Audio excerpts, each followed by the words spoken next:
This is MRC UnCensored. I'm Dan Schneider. I have with me today the modern versions of Woodward and Bernstein. I've got Miranda Devine and Emma Jo Morris. They are, in fact, the authors of The Laptop from Hell. They are the 1-2 punch. They were at the New York Post together. And before we actually turn to them, I'm just going to read to you, a couple sentences that they each wrote that summarize what we're talking about today. Miranda Devine, in the middle of the turmoil of the stories being censored by big tech and others, wrote, "In case there is any doubt that Facebook and Twitter are corruptly partisan, the social media giant censored the Post story on Wednesday on Hunter Biden's emails suggesting he took cash for access to his father, Joe Biden. The bombshell exclusive was trending all Wednesday morning on social media platforms until big tech stepped in to run protection for the Democratic presidential candidate." Then Emma Jo, in her testimony before Congress just a couple weeks ago, wrote, "What was more scandalous than the reporting itself, though, was the fact that it exposed the unholy alliance between the intelligence community, social media platforms, and legacy media outlets." Woodward and Bernstein, brilliant writers, been replaced by Miranda Devine and Emma Jo Morris. Thank you both for having for joining this show and for educating America about the corruption both within legacy media and big tech and how they're trying to interfere in our elections. How did this all start? What happened? How did the Laptop from Hell story actually begin? Well, I got a call from Steve Bannon in September of 2020, basically, to make a long story short, notifying me that he had Hunter Biden's hard drive. I obviously didn't believe it at the time. The story was that he's addicted to crack and forgot it at a computer repair shop. And now, Steve Bannon and Rudy Giuliani have it. And I found that unbelievable, as anyone would. Did you know Steve Bannon before you got that phone call? No, right. I didn't. So I knew somebody that he worked with, and I had a friend who was working for him on his podcast. So I had met him once at a Zionist Organization for America dinner, but by I met him, I mean took a photo with him. I had no contact with him before this. I didn't know him. We had never worked together, nothing like that. I just got a call because I was at the time I'm deputy politics editor at the New York Post, so I'm running national coverage at the Post. And they obviously wanted it in the Post, so they called the editor, and that was me. And I was just, hearing about it that way. Well, were you given a heads up that he was going to call, or was it just a blind call that you got? Pretty much a blind call. So the guy that I knew who worked for him texted me maybe 5 minutes before he called and said, "Steve Bannon is about to call you, answer the phone." So, I actually wasn't working that day. It was actually Yom Kippur. It was a Jewish holiday. So I was off, I was fasting, and I just got this text, and it was about 5 minutes notice, and I was doing nothing anyways. So I just got the phone call a few minutes later and answered it. And that's it. And he says, "Hi, this is Steve Bannon. I have a story that's going to change your life." And I'm like, he has a very flamboyant way of putting things. So, I thought that it was kind of him being theatrical. And he says, "I have Hunter Biden's hard drive." And then he tells me the story about the crack and whatever. And I just didn't believe it. Now we have hindsight, and that is the story. But at the time, you're like, Hunter Biden is addicted to crack and walks into a computer repair shop in Delaware, not a Mac store, and forgets his computer there because of the crack. And now Steve Bannon has it. It's like... Well, so Miranda, how quickly were you brought into this? Because, of course, you wrote the book, Laptop from Hell, but while Emma Jo was writing stories, you were writing columns on the same subject. Well, what happened really was that I just out of the blue and separately to Emma Jo about a week or so, maybe 2 weeks after she got the call from Steve Bannon, I get this bizarre text at sort of 10 o'clock at night from a guy called Bob Costello, who was at that point Rudy Giuliani's personal attorney. And I didn't know Bob, but I did know Rudy quite well. And I sort of cultivated him since I got to New York because I knew that he was at that point Donald Trump's personal attorney. And so what Bob Costello sent me was 4 photographs from of Hunter Biden that I found out later were from the laptop, and that was sort of proof that he had something that was pretty bombshell. And he said, you know, I don't want to offend you, but this is a real story. It's not really about these photos. It's about the documents and corruption. Mm-hmm. And so I then the next day talked to him and talked to Rudy Giuliani, not knowing that the Post was sort of already working on this, and that it had sort of got bogged down with lawyers, and Emma Jo had done already an amazing amount of work. And so what had happened was that Rudy had gotten impatient, and he had decided that he was going to give the whole story to another publication. He was sick of the Post, you know, and of course the Post is trying to do, due diligence. Emma Jo's doing that. And so I was the last sort of ditch effort. I was sort of their last resort. Rudy said to Bob, just try Miranda. So this was like a Saturday night. They were going to give it to another publication on the Monday. And so, therefore I then had contacted who was the editor-in-chief at that point. He was the big poobah, Cole Allen, who was the Australian editor, genius editor, very courageous, just follows the story. Cole Allen had brought me from Australia, where I'd worked for him, to work at the New York Post. And he immediately realized that this was a great story. And he suddenly, because he had the power and the vision and the courage, it was all systems go in the newsroom, and whatever legal log jams or whatever was happening were loosened, and suddenly, you know, we had every person in the newsroom was on board. We had, a reporter went down to Delaware to interview John Paul McIsaac, who was the computer repair shop guy, who really is the hero of this story, because he was the one who recognized that there were crimes on the laptop, that particularly the Ukraine part of it was exculpatory for Donald Trump, who at that time was being impeached. And he tried very hard to get it into the hands of the FBI, finally managed to, and there it was buried. And so it was only several months later, when he realized that the FBI was doing nothing, that he contacted Rudy Giuliani. He never went to the media. Well, since all of that happened, we've discovered the FBI was not merely sitting on that laptop. It was actually using the laptop to create a false story that the Russians might try to influence the election by manufacturing some story that maybe Hunter Biden will be a part of. Emma Jo, when you were writing these stories, and there were multiple stories you wrote, I'm sure you had to have known that there was going to be blowback, but I'm sure you did not anticipate being censored by big tech and the rest of legacy media. What did you think was going to happen? Well, right. So obviously, it was expected that they would come after the story with full force. They being legacy media, obviously at the time, they are extremely triggered by Trump and the Trump administration. And it's not a secret that they're openly advocating and being activists on behalf of the Democratic Party and Joe Biden. So, we're all aware of this, which is also why you'll see in the original stories, we wrote exactly where we got the information and who our original sources were and everything. It was all laid out completely transparently, because we were anticipating being criticized for, taking information from people who are obviously political operatives, Rudy and Bannon. And, if we were to conceal that, so we were trying to anticipate that criticism. And that was how that all worked out. And then obviously everything was buttoned up. If you look at the language of the original stories, there's no jumps that are made. There's no assumptions. There's no leaps. It's all just exactly what it says, exactly in the documents on the laptop, and exactly what the dates are, and exactly why we think that this is legit. And it's all laid out. And we really tried to make it as buttoned up and professional as possible. This was not sensationalized, not one iota.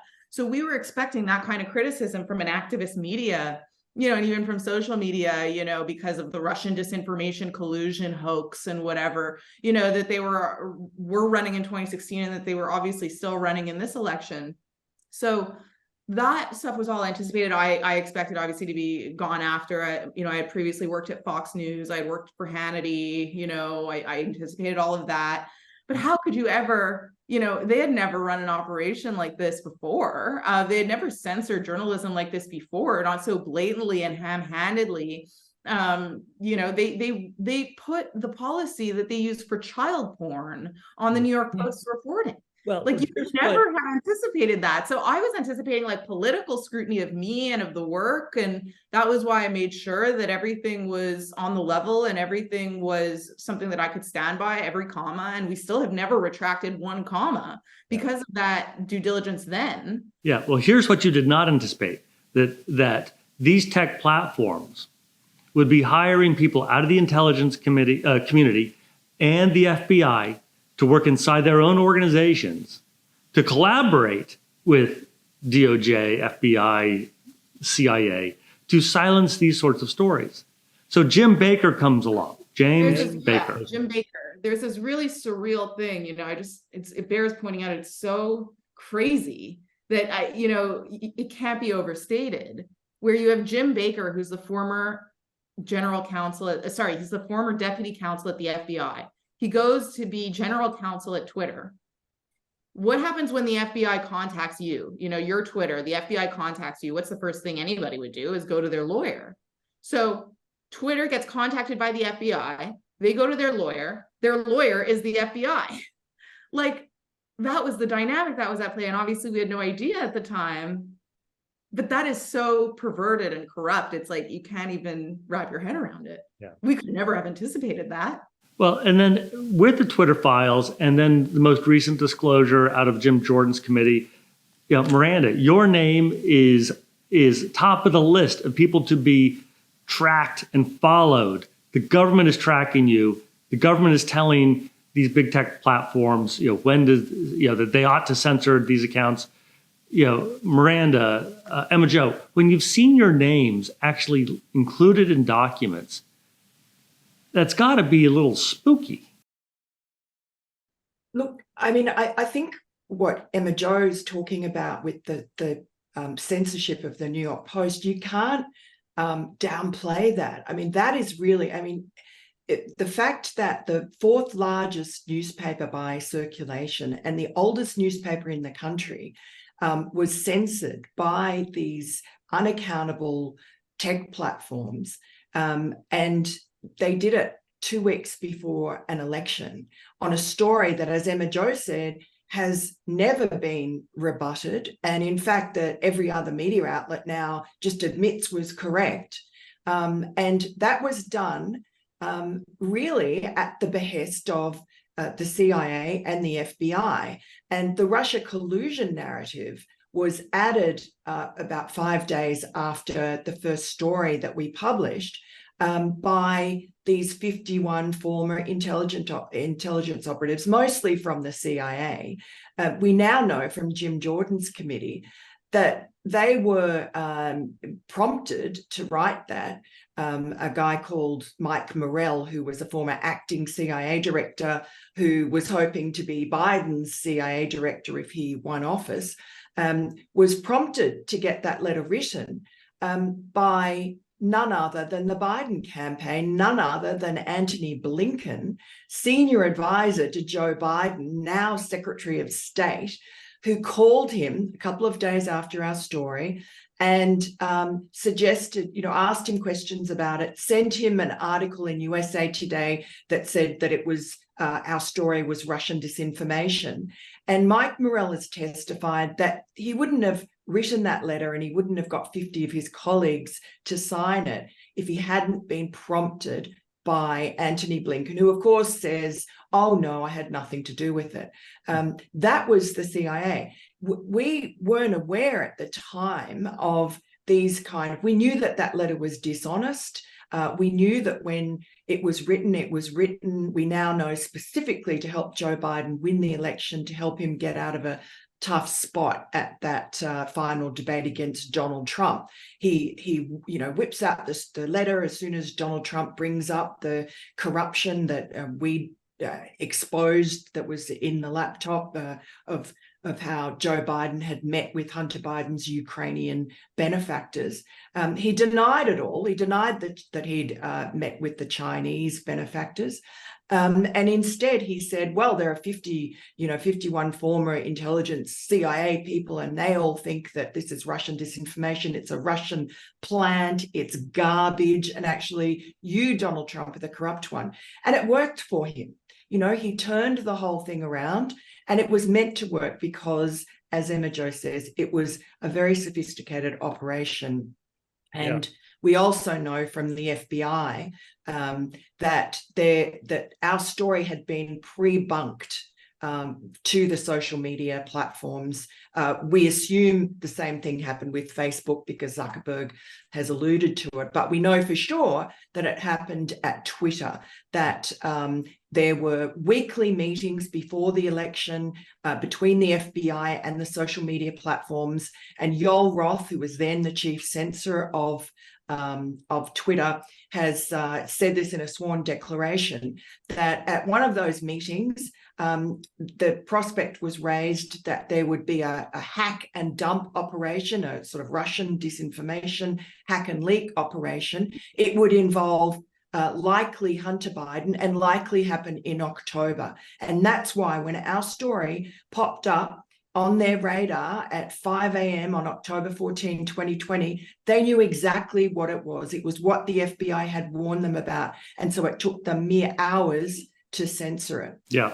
I want to make sure that everybody understands these facts, that when Emma Jo's story was first censored, Yoel Roth talked with Jim Baker and sent an email, and I'm reading here. It isn't clearly, this is from Yoel Roth initially, referring to Emma Jo's story. It isn't clearly violative of our hacked materials policy, nor is it clearly in violation of anything else. And Jim Baker, who had just recently left the FBI to go work at Twitter, said, well, I think it smells like it's hacked materials. And then 45 minutes later, after speaking again with Baker, Roth sent out an email to everybody saying it's Twitter's official policy that there's a consensus that the story, to censor the story on the basis of consensus from experts monitoring election security and disinformation. So without any specific evidence, without any language that they say it shows that it was hacked or leaked or Russian misinformation, it said it's official Twitter policy to censor it because simply of election security and disinformation. I think what they're really saying is this looks bad for Joe Biden, so we're going to censor it. Well, yes, and there's a tell there that isn't immediately obvious to somebody who's just casually looking at that communication, but there's a big tell there. And this is what it is. Jim Baker, right, as we just said, was the big guy at the FBI. And in the original post story that they're talking about in that email chain, where they're like, we don't know where this came from, it could be Russian hacked or whatever. In that story, there is an FBI subpoena that went to John Paul MacIsaac, the computer repair shop guy and patriot who let this laptop hard drive see the light of day. There's an FBI subpoena from him, given to him from the FBI when he originally gave the hard drive to them or the laptop to them in 2019. So for Jim Baker to say that he can't figure out what the provenance of this is absurd, because he has a subpoena right there, and you're going to tell me that he doesn't know what that is? Are you going to tell me that he doesn't know what it looks like, that he doesn't recognize that document? He would be able to verify, first of all, see it and understand, that our origin story at least has the FBI looped in immediately. And I think it's far-fetched to think that Jim Baker no longer has any contacts left at the FBI that he knows that he could maybe call to ask if he needs to verify the authenticity of the document. I mean, we're talking about censoring, obviously, a global news story 3 weeks before the American presidential election. Like, this isn't a small story. This isn't a small paper. This isn't a small decision to do what they did. And he's all of a sudden has amnesia from his decades spent at the FBI and what a subpoena might look like. I mean, please. And Well, Twitter, the other thing about James Baker that we should point out is that he was parachuted into Twitter just 8 months before the election. And similarly at Facebook, another sort of activist, a woman called Professor Pamela Carlin, who was made famous when she was at some congressional testimony and made fun of Barron Trump, Donald Trump's son.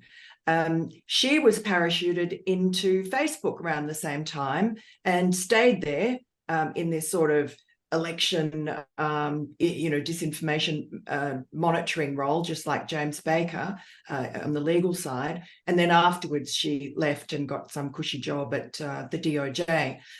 Both of them, James Baker in particular, he had been involved in the Russia collusion nonsense at the FBI, where he was general counsel, and he'd had to leave. So this is a person who already is been involved with this sort of Russia disinformation campaign.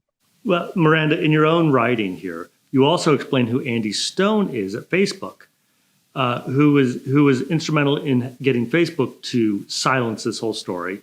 And you pointed out that not only did he work for 16 months on the John Kerry for President campaign, that's a long time to work on a presidential campaign. That shows real commitment. He previously worked for the Democratic National Committee. He worked for Barbara Boxer and the Democrat Super PAC. This is the person at Facebook who's deciding the fate of Emma Jo's story. Big Tech clearly was in cahoots with the Biden team to censor this story. And Jim Baker, as you indicated, was parachuted into Twitter. I think it's true that the FBI had its hands on that Hunter Biden laptop story while Baker was still at the FBI. He then went to Twitter and created a story with the FBI that there's going to be a Russian disinformation campaign later on dealing with Hunter Biden. I mean, and let me just point out one other thing. It's the MRC poll that is oftentimes studied that showed that 9.4% of Hunter Biden, or rather 9.4% of Joe Biden voters would not have voted for him had they known of the Hunter Biden laptop story. That would have swayed the election had they actually known of this story, that the FBI and the intelligence community spiked. They could not allow it to run if they wanted their favorite candidate to win. mission accomplished. Yeah, exactly. And look, we know from the Missouri versus Biden free speech lawsuit, which is incredibly important, that it was right across the board that social media was being coerced, pressured into censoring all sorts of American speech. And, our Hunter Biden laptop stories were one aspect of that. Also, COVID measures, lockdowns, the efficacy of masks, vaccines, the Ukraine war, you name it. If it went against the sort of official line, whether from the Biden administration or even under the Trump administration, if it whatever the resistance was going on with the establishment there, any dissenting voices, it just seemed that these people from these agencies were able to reach out and crush the dissent. And that's what happened with the Hunter Biden laptop. And that was because obviously there were people in the FBI, in the CIA, who viewed Trump as an existential threat and thought that they would do some of their own election interference. And that's exactly what this was. The censoring of the New York Post was election interference to get their preferred candidate over the line. And that worked, as your poll showed. The thing that's also really important, I think, to mention about manipulating social media and for the feds to be doing that is by doing that, it's really a shortcut to controlling all of media. And I'll explain what I mean by that. In the old days, the wires were how reporters and editors got their breaking news and their angles. So you had the AP, and that's the main one where, something happens, shooting, war breaks out, whatever, and something just shoots through the wires like the length of a tweet that just says the basic information and what's going on. Now, the new wires are Twitter and social media. So the way that the industry works, it's not very deep or high tech. What it is the editors wake up, and I do this too. Everybody does. This is how it works: is you wake up in the morning, you go on Twitter, you go online, and you start scrolling through the timeline, and you see kind of getting caught up of what are people talking about, what's the take, or what are the variety of takes that I'm seeing, and you form your you get your bearings for the day that way. So Twitter is the new wire. So, and I've had critics say this, which I think is such a lazy and weak take, which is, oh, you weren't really censored because the New York Post published, and it's a widely read newspaper, and Twitter doesn't have the power to take information off the internet. They just have the power to take information off of Twitter. And the reason why that's so disingenuous is because if something is taken off Twitter, first of all, it either doesn't reach the editors in the news environment that everybody reads, or it shapes their perspective before they've even read the work. So Twitter has a maybe smaller user base, let's say, than the general public, or as a percentage of the general public, but its user base has such outsized influence that the way things are portrayed on Twitter actually really matters, because that shapes the entire narrative throughout the entire media ecosystem. So if you have editors from CNN, the Washington Post, the New York Times, ABC, NBC, all of these outlets that obviously come naturally skeptical to the story because they're Joe Biden supporters and they use their platforms to support him, they have a preconceived idea of what they're about to read, and that's how they're going to take cover to do their framing as Russian disinformation. Why? Because Twitter said so. Why? Because the FBI said so. And they don't do their jobs. They don't question these people, which is their job. Their job is to question power centers. They don't do that. So they get their framing that way, and that's how this all works. The feds go to Twitter and say, look, it's Russian disinformation. And then all of a sudden, every single outlet in the country is saying it's Russian disinformation. And the source of that is the government. Yeah.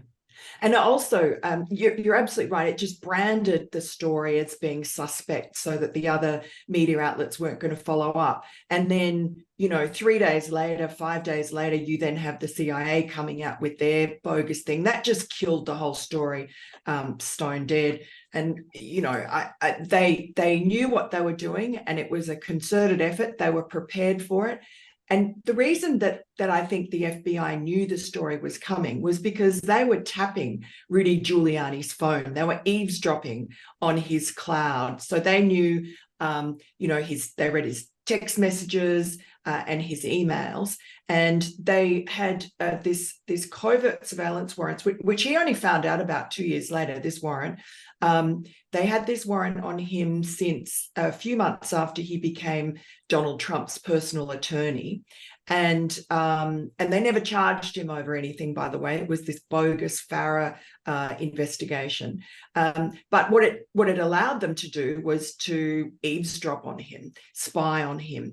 And so the FBI would have had access to the 25th of August email that came to Rudy Giuliani from John Paul MacIsaac, the laptop guy in Delaware. And that email was very detailed. It had chapter and verse about particularly the Ukraine Burisma portion of the corruption.